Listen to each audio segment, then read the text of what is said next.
Coucou. Alors, belle journée. Tu te dis que tu n'as pas envie d'aller au lit, ou en tout cas pas sans une histoire. Eh bien, tu as tout à fait raison. C'est pourquoi, ce soir, j'ai prévu de te lire une histoire. Donc si cela te dit, je te propose de te lire, comme on en a parlé, une histoire sur Kettering.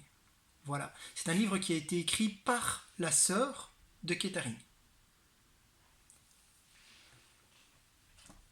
Alors à la toute première page d'ailleurs, tu trouves Kettering dessinait partout. Partout, vraiment partout. Il s'est même fait arrêter par la police plusieurs fois parce qu'il dessinait dans le métro, par terre, sur les murs, etc. Plusieurs fois, on a dû même lui payer une caution pour le faire sortir de prison. Il dessinait partout. Qu'aurait-il dessiné sur un espace tout blanc, sur cet espace tout blanc? Regardez.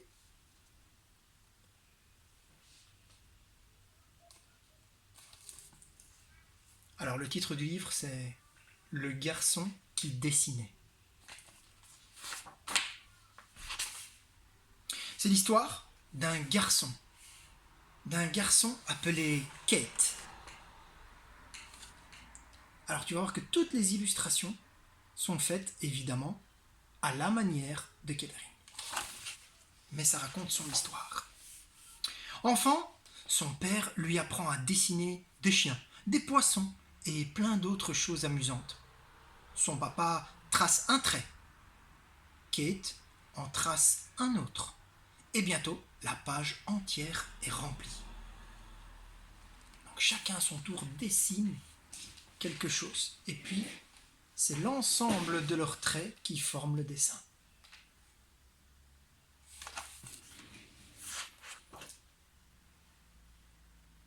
Depuis ce jour-là, Kate dessine. À l'école primaire, pendant les évaluations, Kate griffonne dans la marche. Quand il rend sa copie, sa maîtresse lui demande « Pourquoi est-ce que tu as griffonné sur ton devoir ?» Kate ne répond pas. Il retourne à son bureau et il dessine.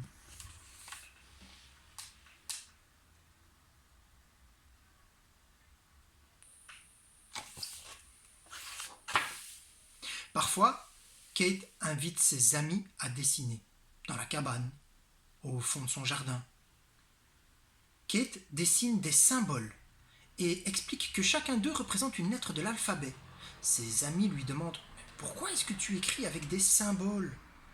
Kate dessine d'autres symboles. C'est sa façon de leur répondre. Il encourage ses amis à faire comme lui.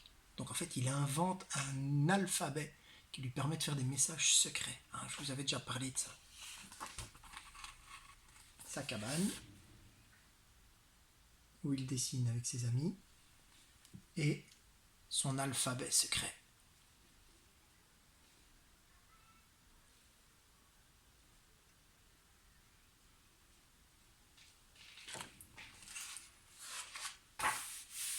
Adolescent, Kate dessine dans sa chambre en écoutant de la musique très fort. Il dessine sur tous les morceaux de papier qu'il trouve. Sa mère doit crier pour se faire entendre. « Pourquoi est-ce que tu n'éteins pas la musique pour aller faire du vélo dehors ?» Mais Kate a vendu son vélo pour acheter des crayons, de la peinture, des feuilles. Alors il répond « Regarde mes super dessins !» Et il dessine encore.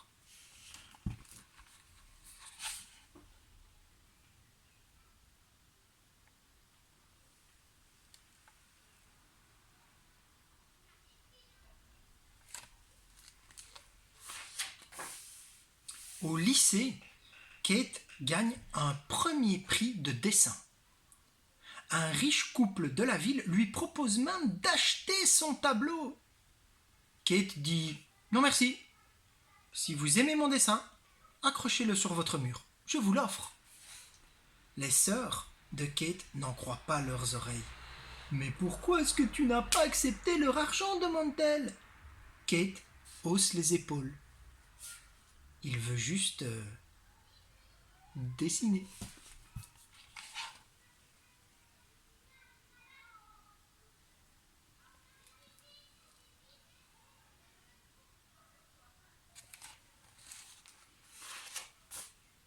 Kate termine le lycée et part dans une grande ville, Pittsburgh, pour intégrer une école d'art. C'est aux États-Unis, Pittsburgh. Dans la rue, de jeunes garçons s'essayent à une nouvelle chose qu'on appelle le breakdance. C'est dans les années 80, 1980. Kate aime les formes folles que prennent leurs corps quand ils tournoient et virevoltent au sol. En écoutant leur musique, Kate dessine des lignes qui ondulent. Le bruit que tu entends, c'est le bruit que l'on fait pour tout le personnel soignant qui s'occupe de tous les malades. Donc ma fille doit sûrement être occupée à faire plein de bruit. Ses professeurs lui demandent « Pourquoi est-ce que tu dessines des choses qui ressemblent à des corps entortillés ? Ça n'est pas ce que nous t'avons demandé. » Kate sait dessiner. Simplement, il veut dessiner autrement.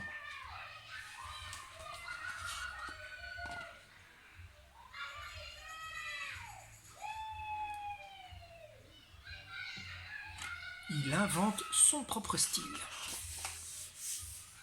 À 20 ans, Kate emménage dans une ville gigantesque des États-Unis. Tu devines ? New York, pour rencontrer d'autres artistes. Il se met à dessiner partout dans la ville, sur les murs, sur les trottoirs, sur des feuilles qu'il accroche aux lampadaires. Ses créations sont effacées par la pluie ou arrachées par les balayeurs. Les autres artistes lui demandent « Mais pourquoi est-ce que tu dessines dans des endroits où tes dessins finissent par disparaître ?» Kate ne les entend pas. Il est en train de chercher un autre mur pour dessiner.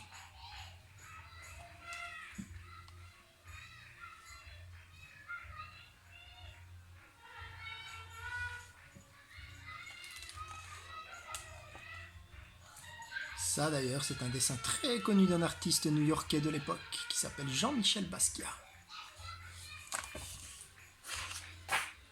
Kate travaille comme coursier. Il lui arrive de prendre le métro. Un jour, dans une station, il repère sur un mur un grand panneau de papier noir. Il se dépêche d'aller acheter de la craie, puis il revient et se met à créer. La craie blanche trace des lignes brillantes et lisses sur le papier noir. Jour après jour, Kate dessine sur les panneaux vides des couloirs du métro. Bientôt, les voyageurs du métro cherchent ses œuvres de craie blanche. Personne ne connaît le nom de l'artiste, mais ses dessins sont faciles à reconnaître. Les gens lui demandent « Pourquoi est-ce que tu dessines ici ? Que veulent dire vos dessins ?» Kate dit « Que voyez-vous ? C'est à vous de décider ce qu'ils veulent dire. » Il a commencé à être très connu avec du dessin à la craie sur tableau noir.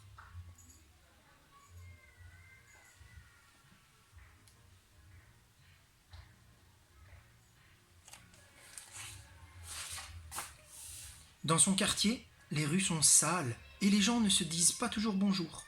Un jour, Kate et ses amis enlèvent 20 sacs de détritus qui salissaient un long mur. Puis, Kate peint de grands carrés qui sourient et des silhouettes qui dansent à l'envers. Ces dessins plaisent aux passants et ils s'arrêtent pour le remercier. Un policier s'approche pour le sermonner, pour lui faire une remarque.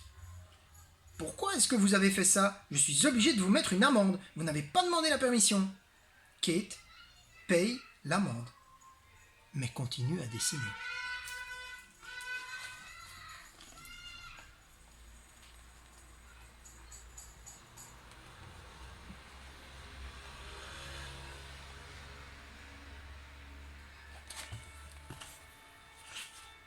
Bientôt, les gens veulent voir d'autres dessins de Kate. On lui propose d'exposer son travail dans une galerie d'art. Ses tableaux sont accrochés du sol au plafond et entre les tableaux, il peint sur les murs. Kate invite tout le monde à découvrir ses œuvres. Tous les tableaux sont vendus. Le propriétaire de la galerie lui demande « Qu'allez-vous faire de tout cet argent ?»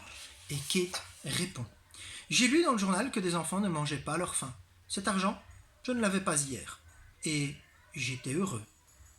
Si je ne l'ai pas demain, je serai quand même heureux. Tous les enfants ont besoin de manger.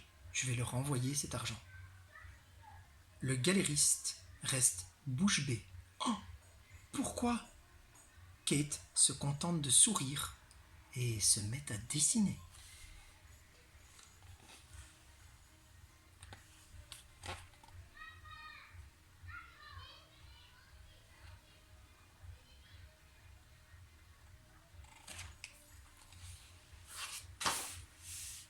Kate est maintenant invité dans le monde entier pour dessiner dans des musées célèbres et exposer ses œuvres dans des galeries.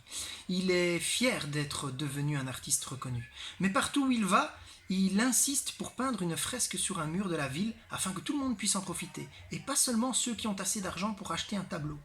Lors d'une visite à Paris, Kate peint sur la façade d'un hôpital pour enfants de 6 étages de haut.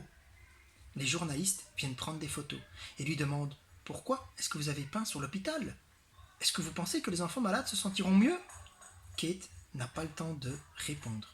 Il doit terminer sa fresque. On peut encore la voir aujourd'hui, celle-là.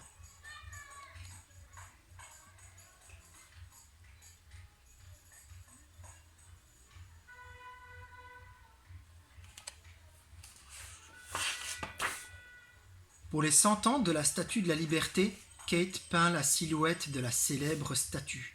Puis il demande à 900 enfants de l'aider à terminer son dessin.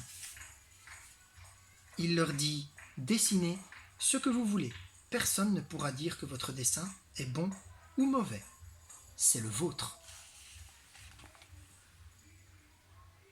Et ça, c'est ce que j'essaie de vous expliquer depuis le début de l'année. Un dessin est toujours bien. C'est votre dessin, votre création. Il y en a beaucoup qui font rien. Déjà le faire, c'est déjà un pas. Quand la peinture géante est enfin révélée, les gens sont stupéfaits de voir ce que Kate et les enfants ont fait. Mais les critiques d'art ne comprennent pas pourquoi un artiste célèbre dessine avec des enfants. Mais tu connais Kate. Ils se remettent à dessiner.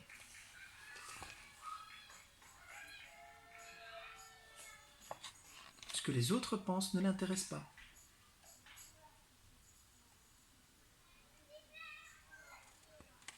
Il peint juste pour faire le bonheur des gens. Kate parcourt le monde pour peindre.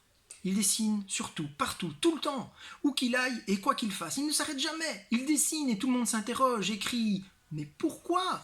Pourquoi est-ce que vous dessinez tout le temps ? Pourquoi est-ce que vous donnez vos œuvres ? Pourquoi est-ce que vous dessinez sur les bâtiments, les gens, les vêtements, les meubles, les murs du métro, les voitures, les skateboards, les murs qui n'appartiennent à personne, les choses qui finiront à la poubelle ? Pourquoi est-ce que vous dessinez partout ?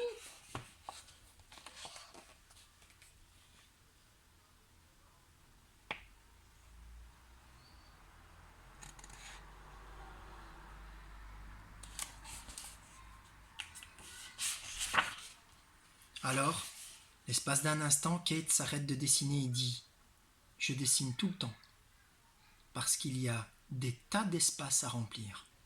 Je donne mes dessins pour contribuer à rendre le monde meilleur. Je dessine partout, parce que tout le monde a besoin d'art. » Puis, il retourne dans la rue, sort un morceau de craie de sa poche et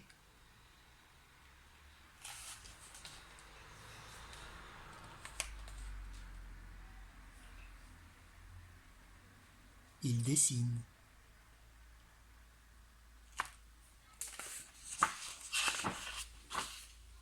Voilà, j'espère que cette histoire t'a plu. J'espère qu'elle te donnera envie de dessiner. Dessiner, c'est s'évader. Dessiner, c'est créer. Et l'imagination, il y en a qui disent que c'est la décontraction de l'intelligence. Il y en a d'autres qui disent que l'imagination est plus forte encore que l'intelligence, parce qu'elle n'a aucune limite. J'espère que ça t'a plu, et je te souhaite une bonne nuit. On se revoit demain pour de nouvelles aventures. À bientôt.